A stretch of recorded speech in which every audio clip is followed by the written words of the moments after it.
आज आपण जिल्हा परिषद शाळा प्राथमिक शाळा कानगाव येथे आहोत.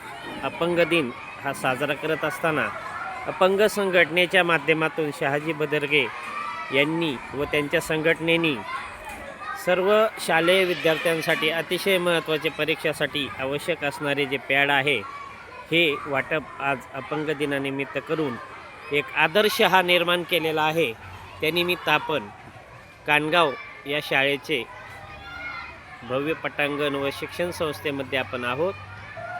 या ठिकाणी हा अपंग दिन खूप सुंदर प्रकारे साजरा करण्यात आला. विविध मान्यवरांची भाषणे झाली, लहान विद्यार्थ्यांना प्रोत्साहनपर खूप काही माहिती देण्यात आली. तरी शहाजी बदरगे व सर्व अपंग संघटना सदस्य यांचे शिक्षक वृंदांकडून व समाजातून अभिनंदन व धन्यवाद. त्यांना पुढील कार्यास सर्व अपंग संघटनेच्या कार्यकर्त्यास मंगलमय शुभेच्छा. आज कानगाव या ठिकाणी हा कार्यक्रम संपन्न झाला, साजरा करण्यात आला.